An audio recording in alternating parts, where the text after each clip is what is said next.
What's up, everyone?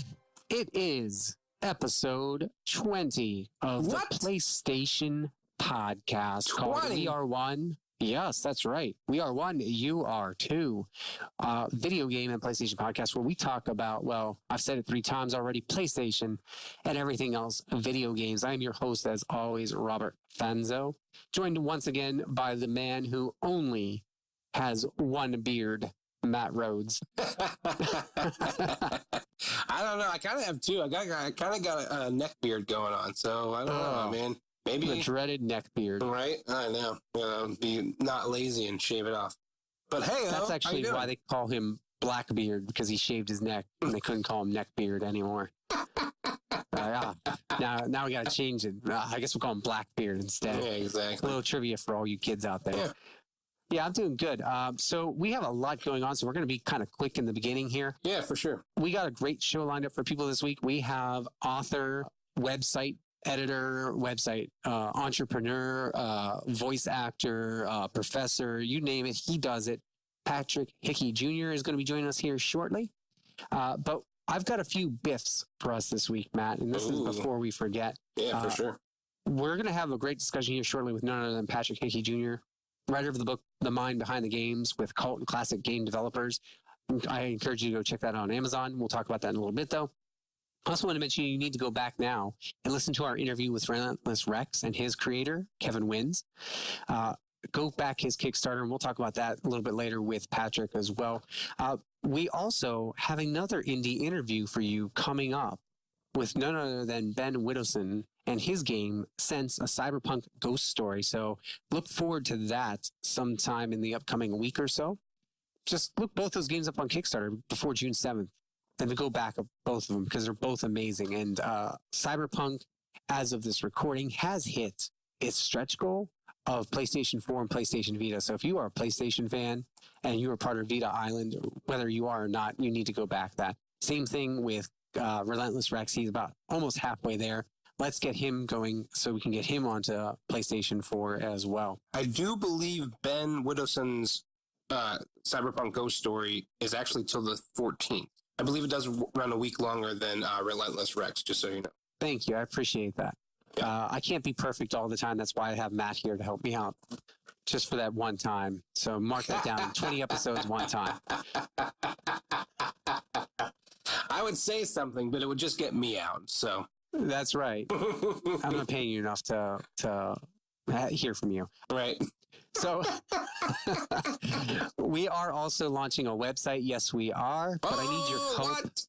Yeah, we're going to launch it sometime in June is my goal. Sweet. But I need your help, guys, to make it grow and to actually help us maintain it. And so if you head over to patreon.com, weR1youR2, and I hate to keep plugging it, but you donate $1 a month. If 3 of you did that, it probably would help us pay for the site on a yearly thing. Plus, you get cool bonuses. I write behind the scenes logs, so you know what interviews are coming up. You know some of my thoughts. Matt and I are going to start video podcasting every week as soon as I can get him to put a shirt on, get some better lighting in his house. And what we're going to do is those are going to go up exclusively for Patreons first every Friday. And then Monday, you'll get the video on YouTube. And so we already have one up from last week, I believe it is. So go check that out on YouTube at our channel, same name. So I'd appreciate that. We also have other indie developer interviews lined up and other voice actors and guests lined up. But if you want to keep the lights on, keep the mics going, that's going to help us make it happen. Also, head over to iTunes, SoundCloud, YouTube, like, share, subscribe. We're grateful for all of that. Of course, Patreon helps the most.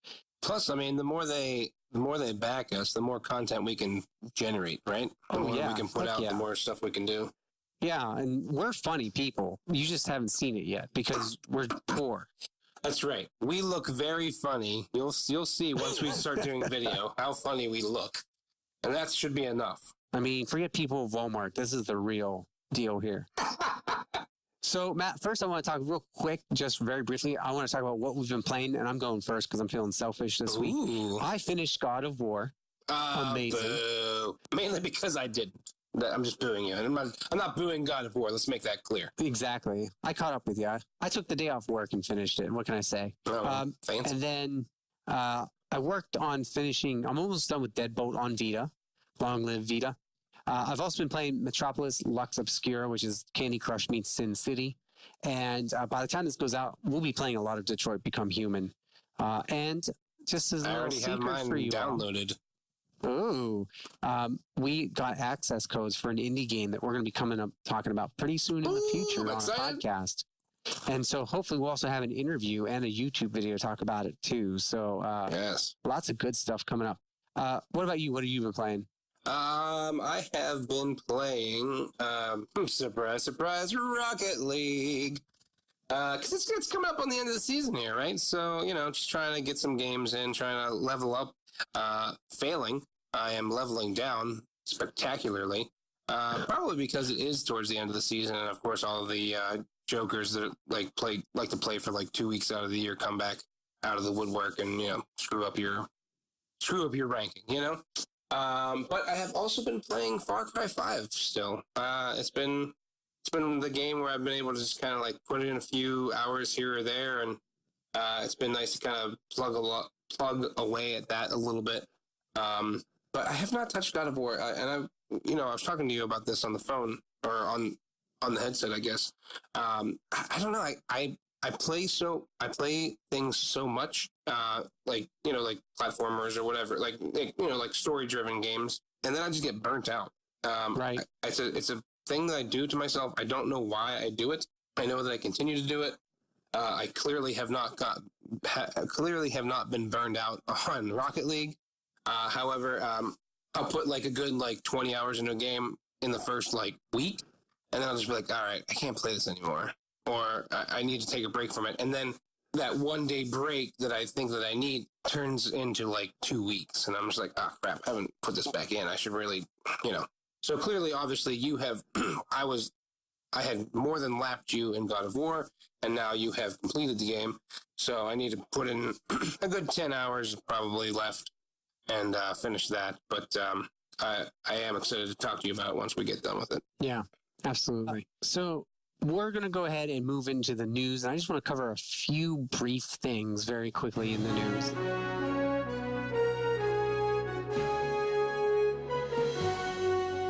So we usually cover the top 5 PlayStation-news stories here. I just wanted to mention them very briefly. One was that God of War has already surpassed 5 million units in a month. Crazy. So congratulations, Corley Barlog and Sony Santa Monica for doing that. Yeah, that is that's awesome. insane. The second one I wanted to mention is Sony is thinking about a PS1 classic console. So if you're a retro gamer, forget NES, forget the SNES classic consoles. You'll have a PS1 classic console possibly coming your way. Ooh, Tekken 1, anyone? Yeah, exactly. Right, how amazing would that be? And so I'm super pumped to see if they actually do that. Now, again, that's not confirmed, but it might be something that they are considering as not outside their own possibility.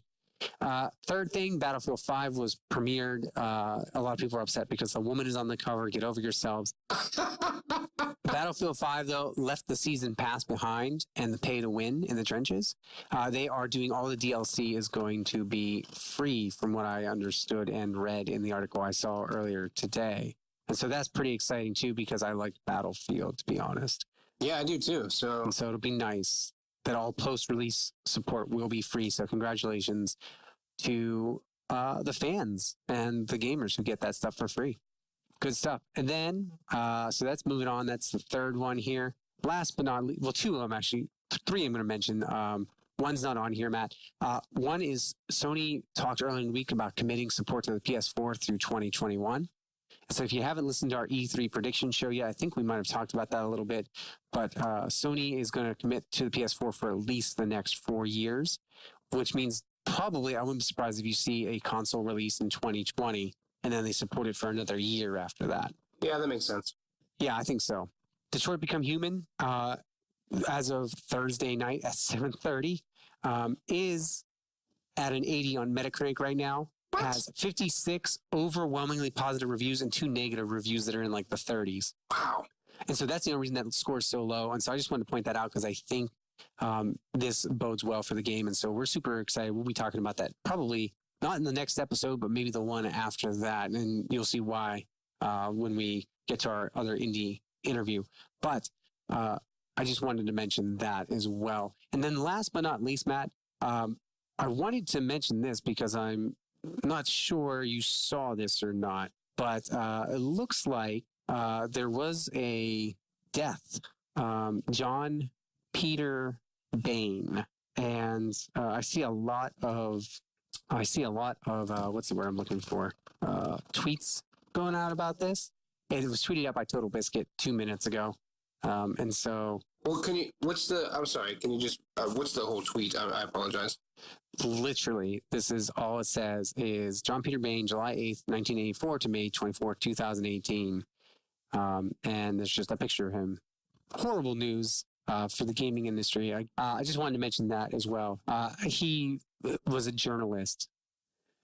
He had cancer, and so he has passed. And so, sad news. But just thought I'd mention that since we are literally recording this at the moment. So that takes care of all the news. And I think that's it. So we're going to go ahead and jump into our interview here with none other than Patrick Hickey Jr. himself. Ooh.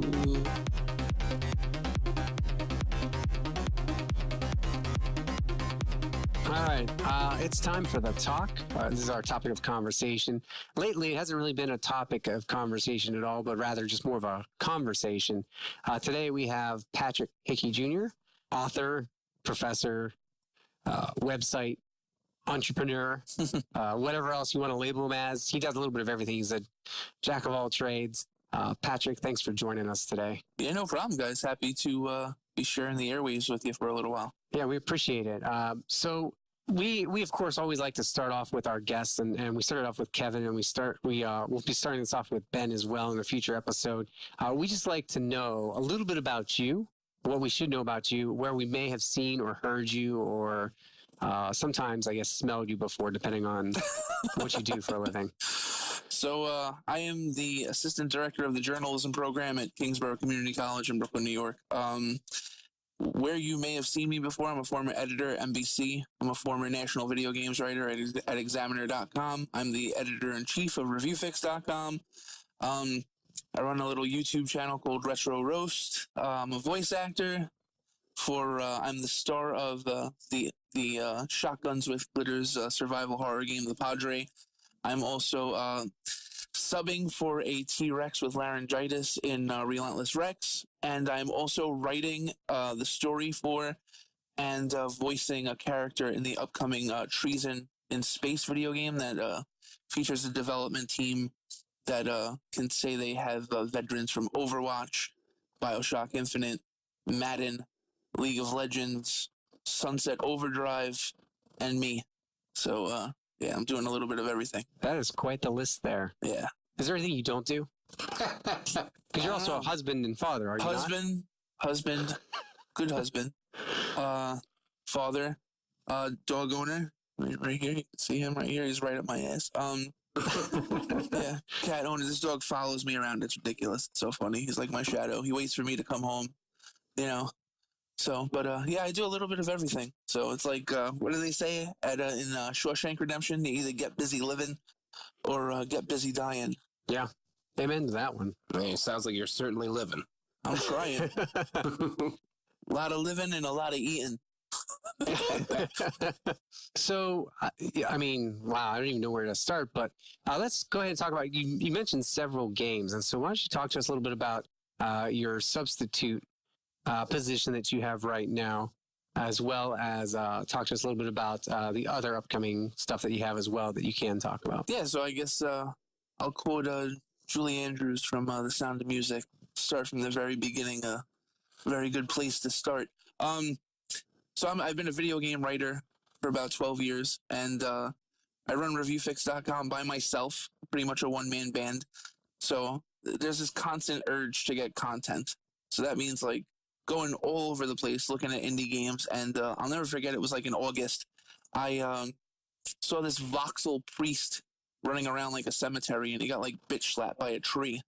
And I'm like, this game looks badass. I'm like, this is different. This is really cool. So I emailed the developer, and we started talking, and I did a email Q&A with them. They're from Hungary. And after the interview, I'm pretty sure I was the first guy to ever interview them, Shotgun with Glitters. And after they're like, "Oh, you want to try the game?" I'm like, "Yeah, sure." So I started playing the game, and I realized right away that English was their second language. Oh, okay. So I told them, I'm like, I'm an English professor. I can edit all of the dialogue for your game if you like. And they're like, really? So I'm like, yeah. So we start throwing around some prices. And then I'm like, holy crap, I just got like my first paying gig in video games. Because I had done some beta testing before and stuff. Nothing like, to call home about. So now I'm editing the story, and now I'm talking to this team all the time. They're constantly sending me new dialogue and whatnot to edit. So then a couple of weeks before we had to go to Kickstarter, the voice actor left. And they're like, we're screwed. And I'm like, well, I can do it. And they're like, what? And I'm like, yeah, man, I can totally do it. The guy that was doing the Padres voice before me, it sounded very like, hey, very old time radio, like Russell Brand, wacky man. Oh my God. And it's like, you're a priest stuck in a haunted mansion looking for like your mentor who you don't really like, who was looking for like the fountain of youth. It's like this crazy alone in the dark inspired kind of story. And I'm like, this guy needs to have like some bass to his voice. So I went in my man cave, and I was like, I've always been able to do that movie trailer voice, like, one man in the city, blah, blah, blah, starring Robert De Niro, And I'm like, what if I add like a British twang to it, So then it was just like, hello, my name is the Padre. I'm a demon hunting priest. I'm all about chewing bubblegum and kicking ass. And I'm all out of gum, And they loved it. So I sent it to them. They loved it. I recorded everything in my man cave. And now, like 3 days later, I'm playing the game and my voice is in it. I'm like, holy crap. You guys ever see that movie, That Thing You Do, with Tom Hanks? Yeah. Yeah, of course. Yeah. That band is kick ass. Like, they're awesome, but they only have that one song. And I'm like, you know what? Voice acting, like, is something that I really enjoy doing. And I'm like, I don't want to be remembered as just like the guy that had one role, even though I am a journalist and a college professor. That's my main job. But I'm like, you know what? If I'm going to do this, I'm going to get a couple of more roles, and I don't want to be defined by this. So then I went out actively searching for other roles, and I saw Relentless Rex on Twitter. And I'm like, this game looks so pretty. I'm a sucker for cel-shaded animation and that old school, like TurboGrafx 16 platformer look. And I saw it, and it reminded me of like the recent Wonder Boy remake. That kind of look. And I love Rayman too. I'm a sucker for Rayman. Oh yeah, I love Rayman. Mm-hmm. So I saw that Kevin had posted some voices that he would like to have for Relentless Rex, and it's Kevin Michael Richardson and Tony Todd. And I'm like, I don't want to rip off anybody, And it's like, it's bad enough that like my main voice in the city, that's totally like Tom LaFontaine, just a fat white guy doing it instead, So I'm like, I have to think of like another voice for this. And so I messaged him a lot. I'm a ball breaker. It's like, you can ask anyone that I interviewed for my book, and like, I'm relentless, like no pun intended, like Relentless Rex, no, like Relentless Pat, And I told him, like, I'm like a package deal. It's like, if you've ever dated somebody with like issues, it's a package deal. Like, if she's hot but she's crazy, you deal with the crazy because you want the hot, So it's kind of like, I'm a voice actor, but I've also got a master's degree in journalism. I'm a really good self-starter. I'm a good marketer.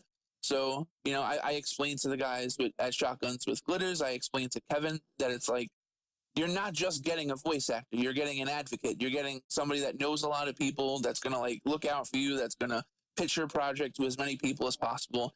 And I have a ton of respect for indie game developers. I do too. They do it all by themselves. Yes. It's typically a team of 5 or less, sometimes Yes. one guy, and it's just insane to put that much love and labor into something. So I promised Kevin, because Rex gets angry, but I promised Kevin that I wouldn't kiss his ass too much during this. But truth be told, it's like one guy doing all of this. It's, so I told him, if you bring me on, not only will I be the voice of Rex, but I will help out in as many ways as possible. I will do as many podcasts. I will help you in any way possible. So then I sent him an audition, and it's kind of funny. I heard Kevin Michael Richardson doing Super Shredder, and I just imagined like that mixed with like a little like Arnold Schwarzenegger, and that's how like the voice for Relentless Rex came to be, you know. And it's like the Padre is very like deep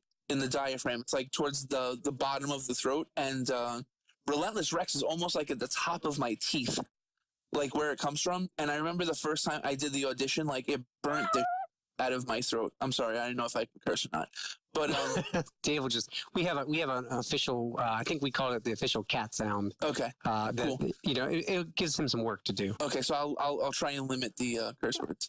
So but I remember my throat burned. Oh my God, for like 45 minutes after I did it. And then I was just walking around. It's like, whenever I walk my dog about like 4 or 5 times a day, like take him out. He's a little maniac, get him some exercise. But that's when I like practice voices. So people on the street think I'm like a lunatic. That's another cat noise. And I got to that comfortable medium where I can talk like Rex whenever I really wanted to. And, so I sent him the audition. He liked it. Then we did the trailer, and that worked out really good. That I will always be grateful to Kevin and to Rex for giving me that second opportunity, because the first one was great, but the second one proved that I wasn't a one-hit wonder. And then somewhere in between all of that, I got invited to go on a podcast that's hosted by Jeff Gabor and Pete Paquette, and there's a couple of other people that are on the show, but it's called Just a Few More Minutes. It's a great podcast, and they're all animators, and they're all nice. Amazing animators. So like Pete Paquette animates on Overwatch right now. He also works on Madden 18, Gladius, Ice Age, Rio, Robots. Like this guy is animation royalty, and Jeff Gabor is in the same boat. Like they're amazing guys, and I had a blast on their podcast. And then after the podcast was over, Pete and I stayed in contact, and Pete was like, oh, my brother and his brother did one of the first ever zombie first-person shooters for that Microsoft Oculus device. He's a super talented guy, too. And he's like, oh, my brother and I have this idea for a game. Would you be interested in writing the story for it? And I went, Jigga, what? Like, what? And then a couple of weeks went by. And then they asked me again. And I was like, yo, we need to have a conference call. And we did. We had this amazing conference call, like awesome synergy. And so we came up with the idea. And we basically have like a nice chunk. I would say like a third of the story written already. But it's so crazy because I'm voicing a character in the game. He's probably got the most lines. And his name is P05. So if you look at P05, it's what? P05. Like piece of. Oh yeah, P-O. Yeah. Right.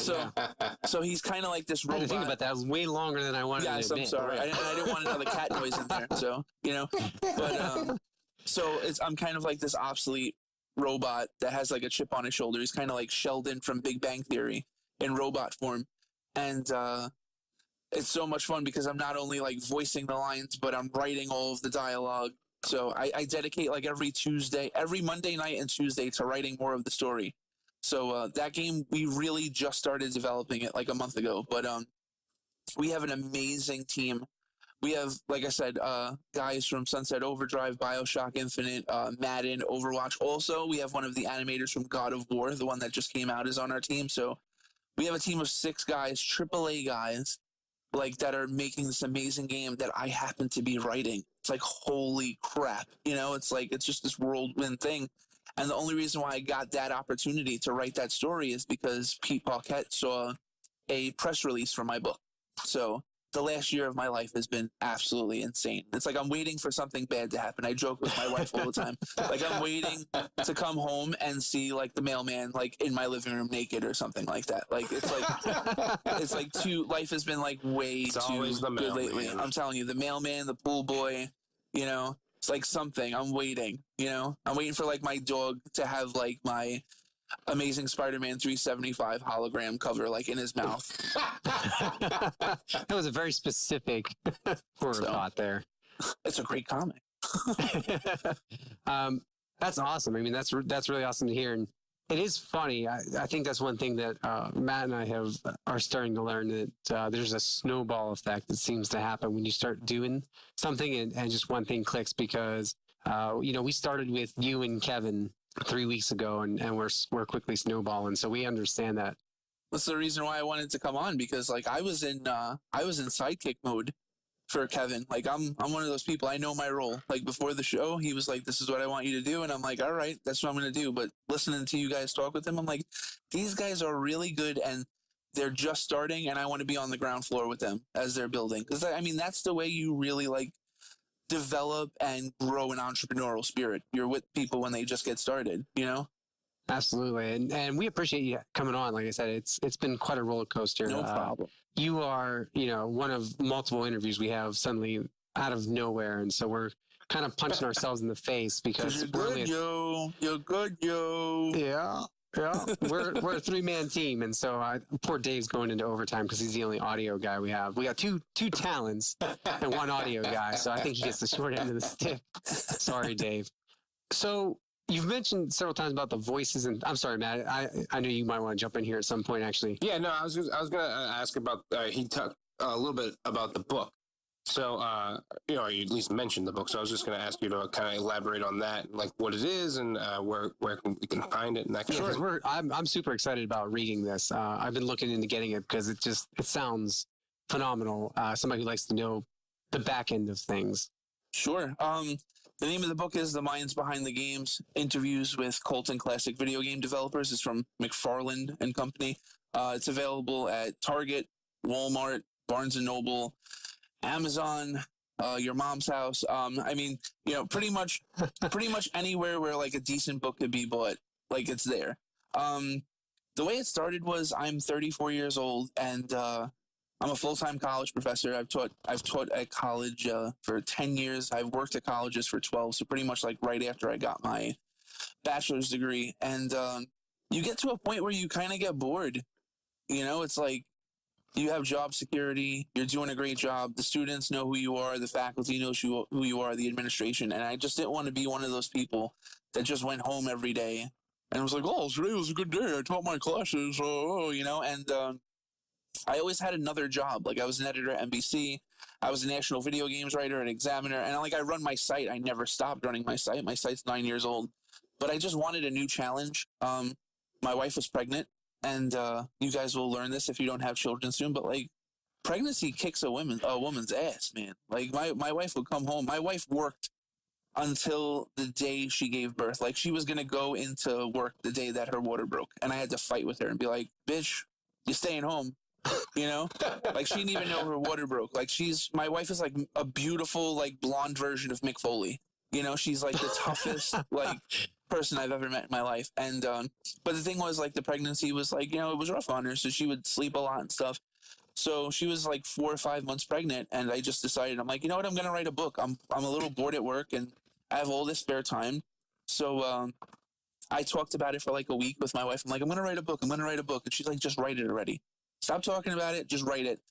So then I just had this idea, like I wanted to interview as many video game developers as possible that had like unique projects. So I sent out a pitch to like 6 guys to start. Michael Menheim, who did Mutant League Football, David Crane, who did Boy and His Blob. He also did Pitfall. Gary Kitchen, who did Bart vs. Space Mutants. He also programmed Donkey Kong on the ColecoVision, I'm pretty sure. Trying to think of who else. John Van Keegenheim, who did King's Bounty and Heroes of Might and Magic. Howard Scott Warshaw, who did E.T., of course, and Yar's Revenge. So I sent out those, and I said to myself, if I get 3 answers back for a yes, then I'm going to start this book. And within like a week, all 6 guys got back to me, and they said yes. So I was like, holy crap, this is like a sign. This is an omen. So I did the interviews in like 3 weeks, and then I wrote 4 of the 6 chapters. And this was like right around Halloween this all started happening. So by like Thanksgiving 2016, I sent out a pitch to a couple of publishers, and 3 days later, I heard back from McFarland, and they're like, yeah, we want the book. When can you have it done? And I was like, oh, May of 2017, not knowing that like I was completely like out of my mind. They're like, yeah. Oh, they're like, you sure that'll only give you like 6 or 7 months to write? I'm like, yeah, that's fine. So I was imagining like a coffee table book, like lots of pictures, figure like 15, 20 games, like 1,000 words a chapter and stuff like that. Like short, like cute, like side note stories, development stories. And they said yes, but then they were like, oh, listen, we want the book to be like at least like 75,000 words. So I'm like, oh my God, that means I need like at least 25 developers, like 3,000 words a chapter. Yeah, that's a lot for 6 to 7 months. Man. So before work, I was writing. After work, I was writing. In the bathroom, I was writing. Like for 6, 7 months, we're talking 6 to 8 hours a day, like in between classes and everything. And I ended up with 36 games, about 50 developers, a little over 100,000 words. I worked my ass off for that book. And one of the guys I let read a lot of it before, it was finished, Brian Mazik from Forbes, he said it reads like an ESPN 30 for 30, like each chapter. And I was like, oh, thank you. That's going in the back of the book. Like, I love you so much, but that's what it is. It's just like, it's a look. It's about 3,000 words a chapter, like looking in at what made the game special, the development cycle, any hurdles and things like that. But it's cult games, it's classic games, it's indie games.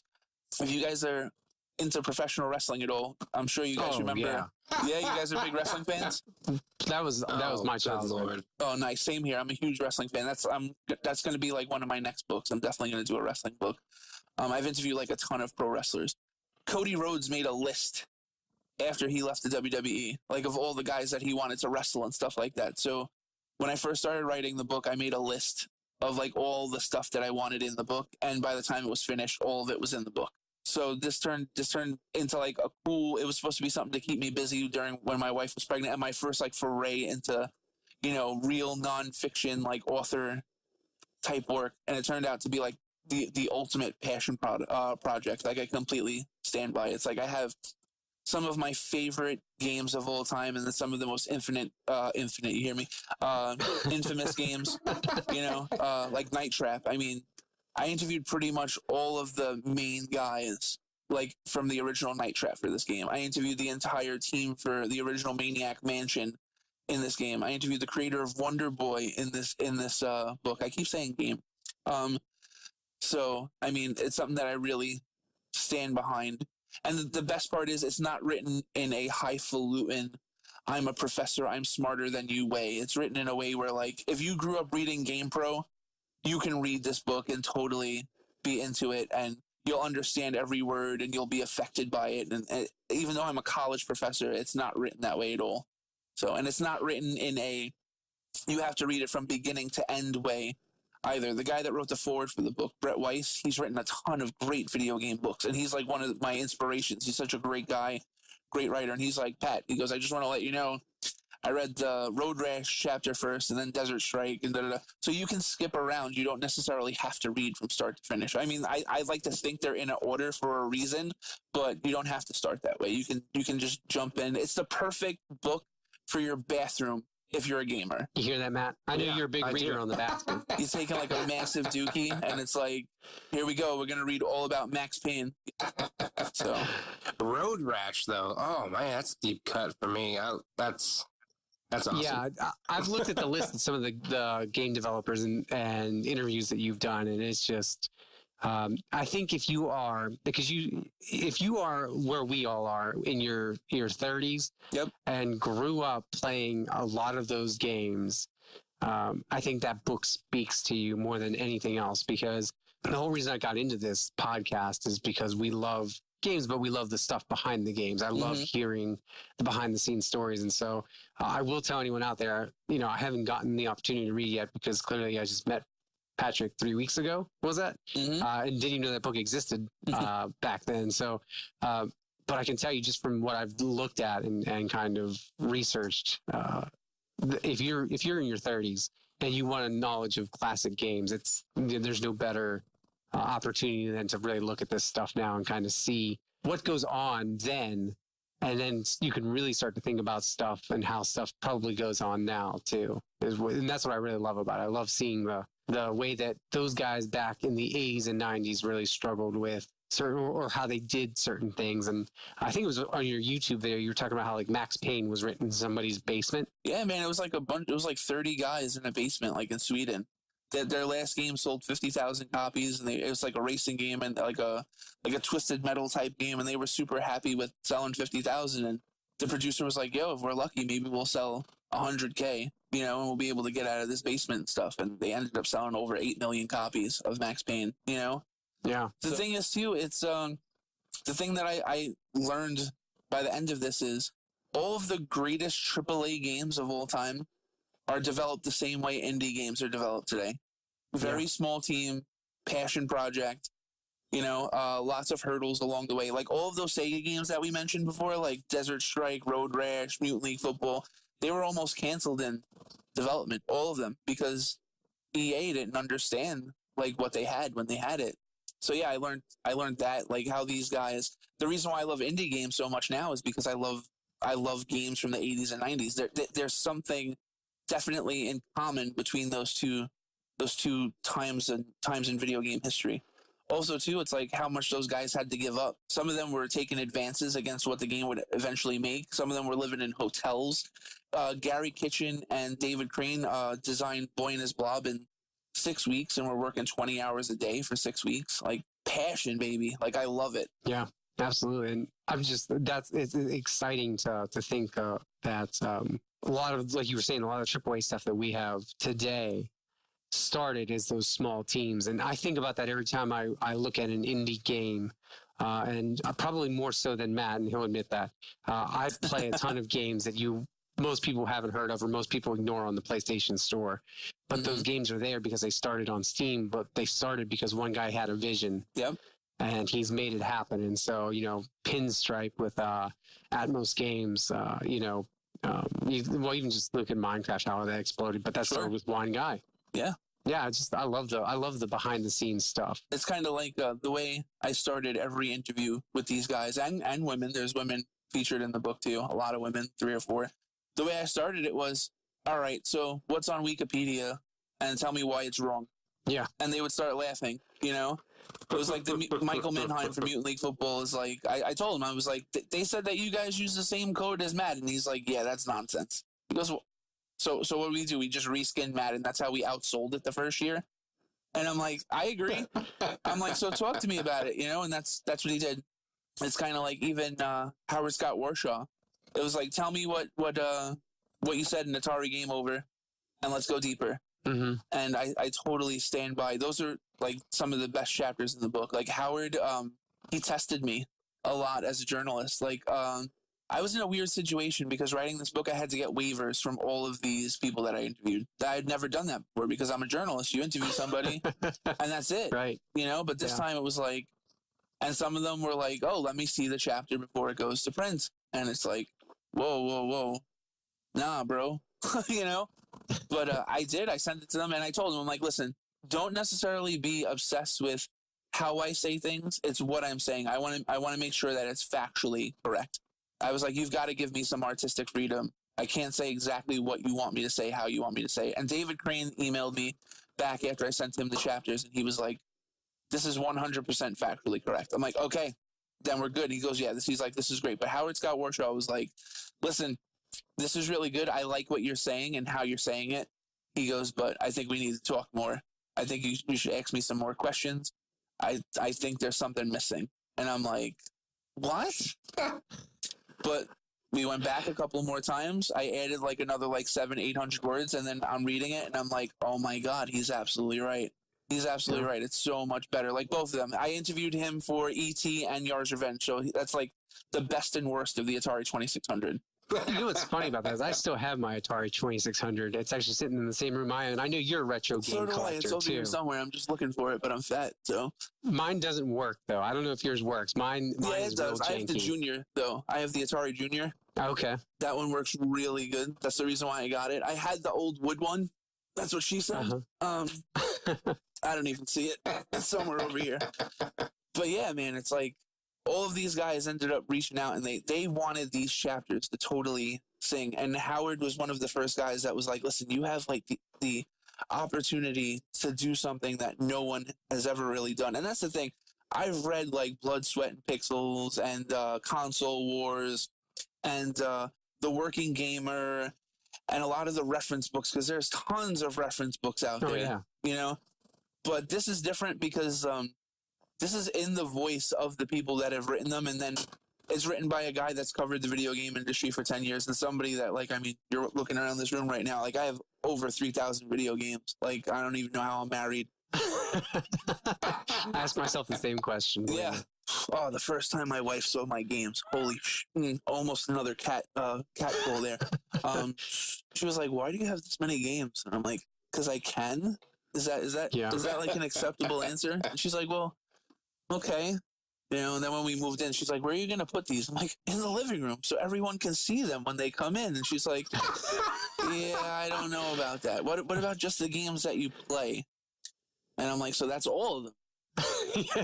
That sounds like my answer. We had to compromise a little bit, and now I have a man cave, so it's all worth it. But again, to go back on point, like Howard proved to me like that I had to really focus hard on making sure that all of these stories were as right as possible. And there's not one weak chapter in the entire book, so I'm super proud of like how it all came together. So, you've talked a little bit about, you mentioned about 3,000 games and things like that. I noticed you are kind of a collector, right?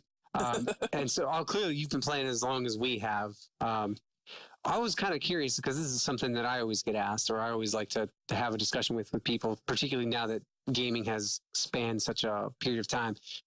Do you have a favorite game? And if so, what is it and why? What makes that game so special to you? Oh, it's so hard. That's like asking I know it's me, hard. like my favorite set of like porno star boobs. It's like impossible. You know, I shouldn't have said that out loud. I was thinking it. But no, it's hard. I would say that's a great quote too. That's like Facebook worthy. My favorite game of all time. I think the last time somebody asked me this, I said Pokemon Red, and I'm gonna stick by that just because. I mean, I can still sit down and play through that entire game like today, and I'll be like, "Damn, this game was so freaking slow." But it's still a great game. Final Fantasy VII is still a great game. Chrono Trigger is still an amazing game. NHL 94 is still an amazing game. WCW NWO Revenge is still an amazing game. I will agree with that, yeah. Baldur's Gate Dark Alliance is still a great game. You know, Tekken Tag is still a great game.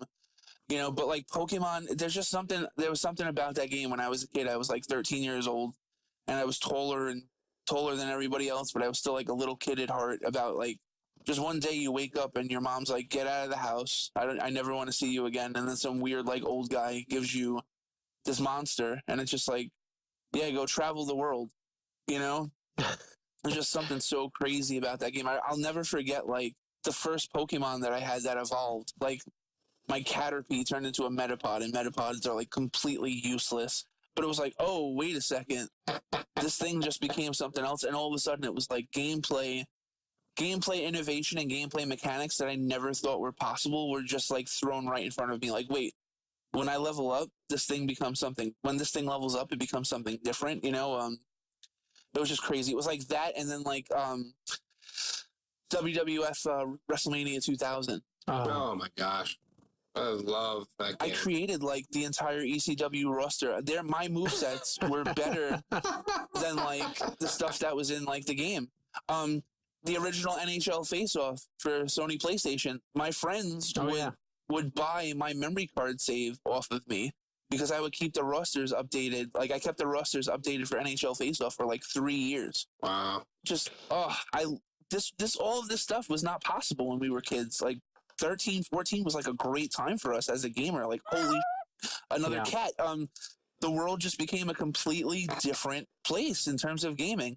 Well, and that's the funny part, right? I think about how easily roster updates are pushed through via online updates now. Mm-hmm. And that's a whole generation. I think of my students in my high school that I teach at, and they'll never understand what it's like to go, man, I really wish I had this year's NHL roster. You know, and the next one's not out yet, or it's already out of date because trades happen during the season. And you're like, well, I guess I'll do this to try and account for that, or, you know, try to make those adjustments. And it's just... I would steal the newspaper from my next door neighbor, and they would have the NHL transactions in the daily news every day. And whatever trades were made, like guys getting called up, guys getting called down, rookies coming up, I would create guys. Like, it was insane. Yeah. It was so much fun. I'm glad to know I'm not the only crazy guy that did No, that. you're not. But then the thing is, too, it's like all of that. Like, I was a sports writer for quite some time. I covered the Islanders last year for the hockey writers, and, like, I covered the NHL. The Islanders. The Islanders, yes. I guess I'll let that slide. I covered the NHL for NBC for a couple of years and stuff like that. But it was like having that much control of the video game and appreciating the sport as much as I did, like, in terms of the video game, helped me so much when I was actually writing sports, and people don't get that. It's like playing video games made me a stronger writer. It made me a stronger thinker. It created this wild imagination. Oh, absolutely. To tie in to that, we were just talking with, I was just talking to a developer who is French, and he let me know that and this is my experience. I grew up with, you grew up, we had to read the text on the screen. It wasn't voice acted, things like that. You had to read a ton of text in the game. And he told me that that's actually why he learned English faster than his fellow schoolmates. And we'll have more about his game in the upcoming weeks. But him and I were conversing a little bit on Twitter, and I was like, your English is perfect. Why can't we interview you? He's like, well, I don't really speak it really well, but I can write it perfectly from playing untranslated American games. That is amazing. I love it.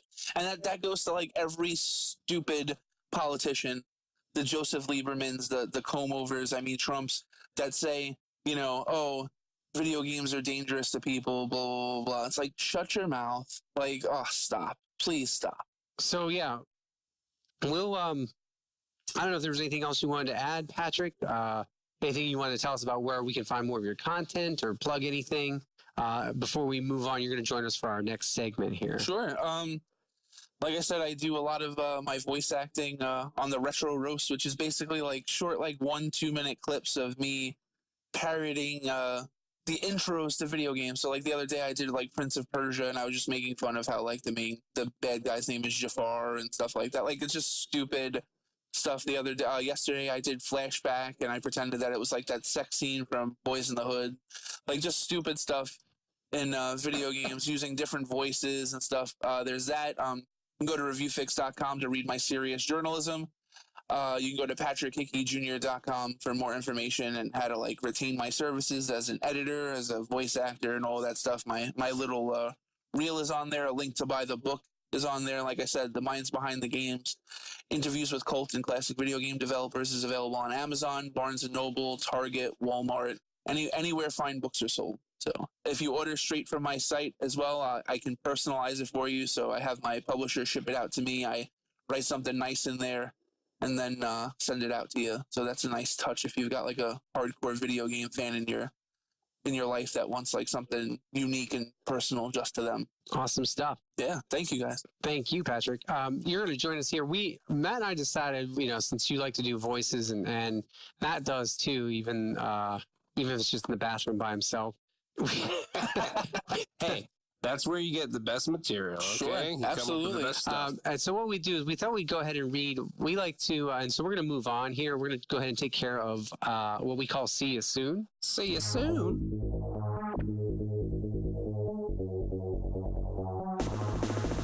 And so this is the PlayStation Drop, and we like to look every week at the podcast when we have time at what games are coming out for PlayStation that week, because we are PlayStation fanboys first and foremost. Sorry, Nintendo and Xbox. Someday, maybe. Someday when you win the console race, I guess. I don't know. Someday when we have 3 hours to talk about video games. When we have a staff of 10 and we can do 3 different podcasts, we'll consider it. For now, we're just PlayStation fanboys. So I thought you guys could maybe read 3 apiece. There's about 18 games coming out this week, and so if you want to do more, you're more than welcome to. But I thought we could go through them pretty quickly here.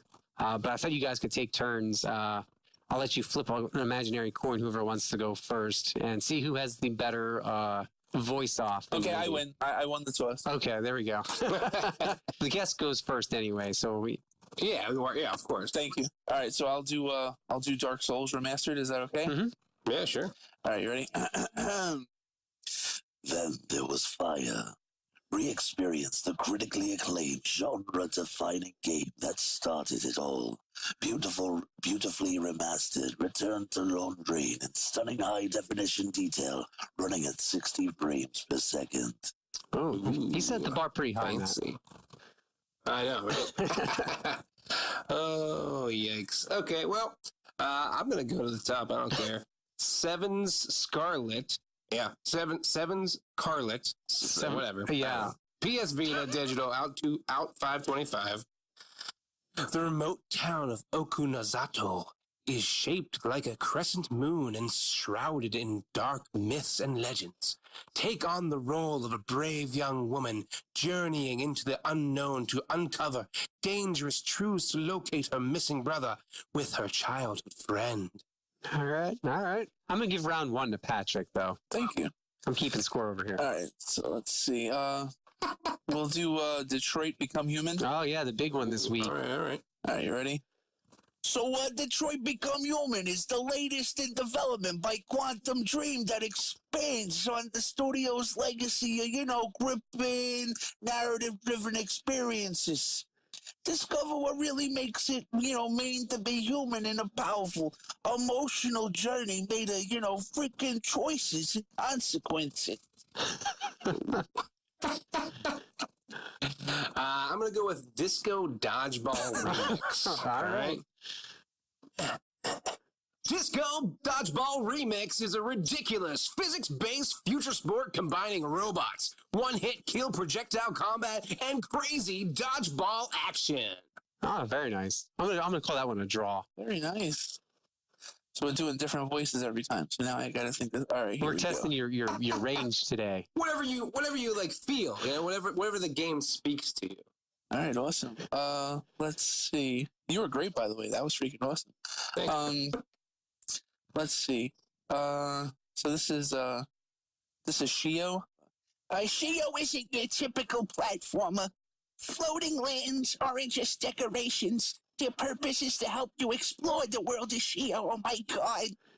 Jumping from lantern to lantern should be easy, no? Wrong. You'll need to harness the best of your wits and dexterity to navigate through this world. Oh my god. It's like a little like Mort Goldman from Family Guy. Yeah, I like that. That makes me want to play that game just based on between your reading and the image that's there. I just want to play with a guy who looks like he has a wood face for a mask. I just got a review copy of it too. Oh, did you? Oh, nice. Yeah. They're probably gonna be pissed, but whatever. All right, I'm going to do I Hate Running Backwards. I hate running backwards. It's a never-ending adrenaline-packed shoot-'em-down roguelite that puts the emphasis on destruction and fighting never-ending waves of enemies while time-traveling through procedurally generated, fully destructible worlds. That was great. Oh. I harnessed a little bit of Hulk Hogan in that one, I feel like. A little, What is up with the title of that game? I hate running backwards. Yeah, seriously. Why are you running backwards in the first place, bro? Like, what's going on? Yeah, Oh. Like, trying to hold in a, Anyway, we'll do Defender's Quest. Oh, all right. Defender's Quest is a tower defense RPG hybrid that focuses on tactical depth, customization, and story. The battle system builds off of tower defense, with individual characters taking the place of towers. Each story levels up, learns skills, and equips gear individually, allowing the player to customize their battle experience and strategy. Very nice. Nice. That's the Park Slopey and Man Purse guy. That's what. Nice.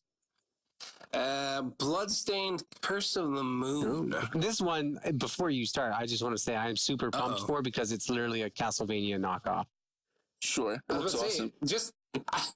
I almost thought it was Castlevania just because of the artwork and the big C. Like the Bloodstain is like not really, it's like, even though that's like the title, it's just kind of like. I think it's the same creator. I think he just doesn't have the rights to Castlevania, if I remember correctly. And Wow, he was just like, listen, they're not vampires. They are monsters. You are not fighting. I mean, like, I read something today where he was like, like you're not fighting vampires in this. You're They're fighting just generic. You're monsters. fighting demons instead. So it's literally the same creator. Sorry, I just wanted to throw that in there. A little knowledge drop for y'all. Fair enough. Battle with swords and whips in this retro-style action game brought to you by game creator Koji Igarashi and Inti Creates. Nice. I mean, come on, you even have swords and whips. How much more Castlevania can you get? It's the same thing. You guys just reminded me of Family Guy again. You're like, cool whip. Cool whip. Cool whips. H1Z1 Battle Royale.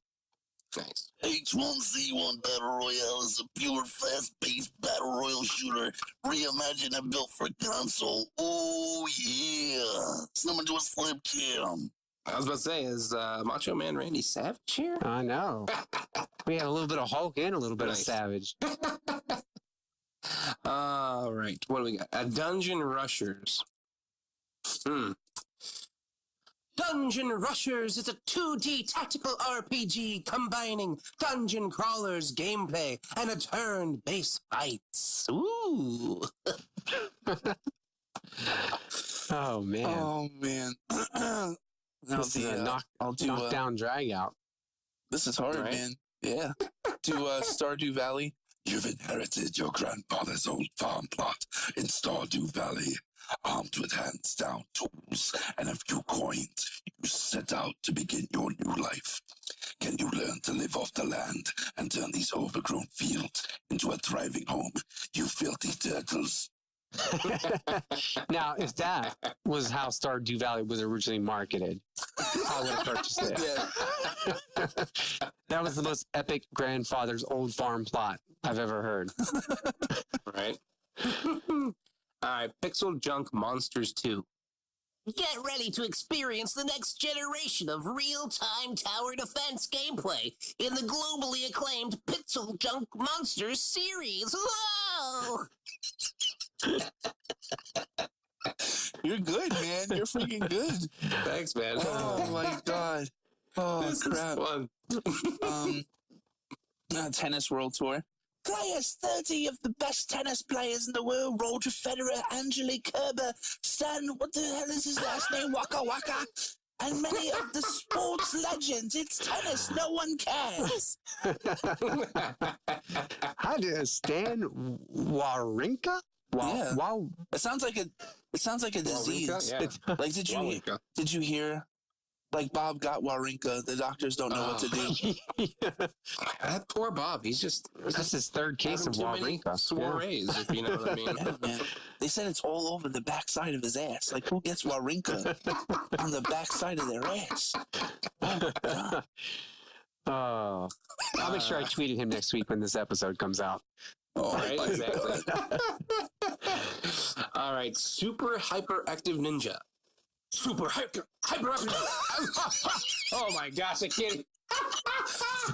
I was gonna try to do it fast, but clearly that failed.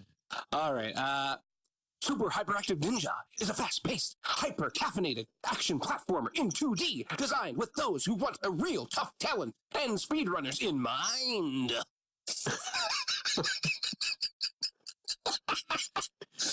It kind of looks, I mean, just from the artwork, it kind of looks like it could be, oh gosh, what's the Xbox exclusive? Cuphead? Right? Cuphead, yeah. Okay. Mhm. Yeah, I feel like it could be kind of like hard like that, but like mixed with like a speedrunner. Because I don't think Cuphead is No, speed- this actually reminds me a lot of that one that came out years ago where you played the little very ambiguous looking round-headed, oh man, it was an old platformer style game. What was it called? I can't remember. I own it. For shame. He's like, I bought it. I don't care. I bought it. I played so many damn games. I can't remember. Oh my God, what's left? There's at least there's one, not, I'm like- pretty sure. Gorogoa. There's Yeah. like 4. Oh, really? Okay. Gorogoa is an elegant evolution of the puzzle genre, even though you wouldn't be able to tell because the cover art sucks big floppy donkey cat meow. Told through a beautifully hand-drawn story designed and illustrated by Jason Roberts, who has no life and 10 cats. Like, you got your game on the PlayStation blog. Like, this is like where it's like the stuff that dreams are made of, and that's the cover of your game. You know, we talk about I don't that. We know. talk about a lot too the one-liner descriptions because we're so disappointed in like I don't think it's Clement's fault that writes these. I think he's just handed them. But Yeah. come on, give me. I appreciate elegant evolution of the puzzle genre, and hand drawn, but give me something else too. Mhm. Especially the VR ones. The VR ones every week, Patrick. Literally one line. Like it could be the most epic VR game. Give us money. Right. Yeah. VR is like release description. It's like here's a 5-word sentence. This is our VR game. Well, that's pretty much what it says. This is our VR game. Yeah, exactly. They must charge by the word. I don't know. Yeah, maybe. All right. Everspace. Everspace is an action-focused single-player space shooter combining roguelike elements with top-notch visuals and captivating non-linear story. Nice.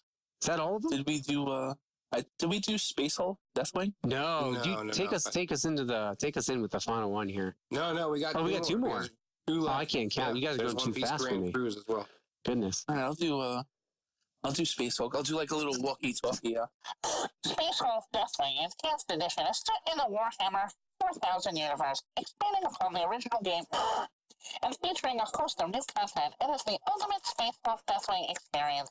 I love it. Nice. That was real good. I used to mess with the security guards in my high school. I would stand behind like a corner, and I would be like, We are reporting a 565 in progress. and they'd be like, Who is that? All right, the last one. One Piece Grand Cruise. This is a PSVR. Speaking of a I VR know, title, right? yeah. Oh, this looks like it would be. I don't even. Just from the cover art, I'm like, this. It's anime. Oh, okay. It has to be. Come aboard and experience the pirate's life in One Piece Grand Cruise for PSVR. Be prepared to be swept away in this first One Piece VR experience. Come on. come on. That is not what the cover art looks like at all. But I figure like it's a cruise, Yeah. right? You know, cruise ship guys are like all like fun and about Oh it. yeah, right? absolutely. Oh my god, that's great. Oh man, I'll tell you what. If I'm gonna have to pick a winner, I'm gonna go with Patrick. But I mean, you were a close second there, Matt. There's no doubt about that. You were great, Matt. You were freaking Thanks, awesome. man. Appreciate it. Oh man. That was fun. I think he might have topped you with my the God. walkie-talkie there. Oh, that walkie-talkie. That was. Well, folks, So funny. that is see you soon. That's our PSVR. Those are all out this week, or by the time you listen to it last week. So go check those out, especially the Castlevania knockoff, because I know that's getting my money. I'm gonna throw it at Koji Igashiri. Iger. Yeah, I can't even talk. Nothing says money like Castlevania knockoff. Yeah. He's not dumb. He's dipping in the well twice. That's yeah. right. So You built the well. exactly. This is Yeah, my well, exactly. damn it. I'm gonna dip as much as I F want. you, Konami. Exactly. All right. Well, that's going to wrap it up, too, for the show. We appreciate Yeah. Patrick stopping by. So thank you, sir. Oh, stop it. No problem. We Thank will you. definitely have you again on in the future. We for sure. expect updates, regular updates about the games that you are working on. And once Sure. they get released, and we'll have a little comeback and talk about that as well. No problem. I just want to say one more time. I don't think we've even said it. Relentless Rex is on Kickstarter. He baby. is. Oh yeah, for sure. Like, guys, passion project, one-man band. This guy is killing it. He's super talented. I'm super excited to play this game. I rarely get excited by games anymore. I go into like video game stores and I'm just like, I'm not buying anything. I'm like completely cynic. I'm like that episode of South Park when Stan just realizes that like everything is like, SHIT. And when I saw the screenshots of Relentless Rex, I was like, not only do I have to play this, but I want to be a part of it. So if that doesn't sell this game more than like anything, like guys, indie game, awesome guy, go out there, support it for $15. You get to pick which platform you want to play it on. You can even unlock new levels, new characters. You can be as involved in the development of this game as you want. So Yeah, absolutely. just a great game. And if you don't, like, the Rex will eat you. So Yeah, he's got a little. By the time we release this, he'll have about a week left, and so let's give him a real strong push the last week because he's about halfway to his goal, a little less right now. Mhm. But we can. Yeah. I mean, it is one of those things, and I know that just from my perspective, I love indie games. They push the industry forward, and they really continue to drive the creativity and kind of force the AAA studios sometimes to step back. I mean, people love H1Z1. People love all the battle royale stuff. But you know what? That started with, just like Patrick said, and like it said in his book, right? It starts with one guy, one idea. And so go check out Relentless Rex. Go check out Kevin Wynn's stuff, and you'll thank us later for doing so. So once again, Patrick, thanks for joining us. And Matt, thanks as always for being my co-pilot. I never thank you, but thank you. No problem, pal. Thanks for being the pilot. Hey, you know what? No problem. Somebody's got to do No it. one ever thanks the pilot. Everyone claps when they land, but I mean, the pilot can't hear that. That's right. But we appreciate you guys. And if you want to find out more about us, of course, always check out our Patreon. We have a website coming out pretty soon, too. So, Fancy. That's in a work in progress. And so, once again, Patrick, thanks for stopping by. And guys, until next time, game on. Game on.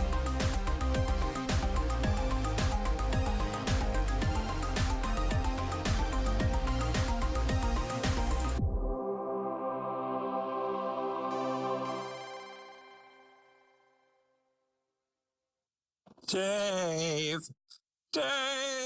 this is the outro music, Dave.